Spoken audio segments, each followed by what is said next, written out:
everyone, welcome back to another episode of Webtech Tutorial.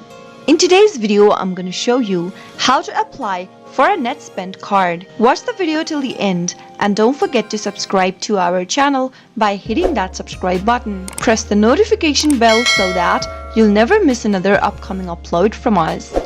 A Netspend card is a prepaid card offered by Netspend and it is operated by Visa or MasterCard that is not linked to a credit or debit account. With your Netspend prepaid debit cards, you can make purchases at stores, over the phone, or online. In order to apply for a new credit card for Netspend, simply open up a web browser and in the URL box type in www.netspend.com. Press enter on your keyboard and you'll be taken to the official site of Netspend.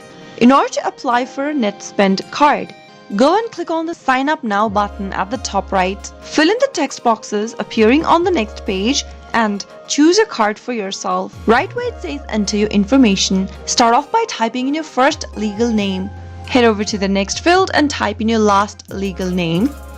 Make sure that your information is correct and it is legal. Go to the next field where it says street address and type in your street address. Enter your zip code and your email address. Also make sure to type in a valid email address that you have an access to. Once you enter all of these information, right where it says direct deposit, choose one of the following payments you'd like to receive with direct deposit. To make a selection, click on the box right in the front of the option.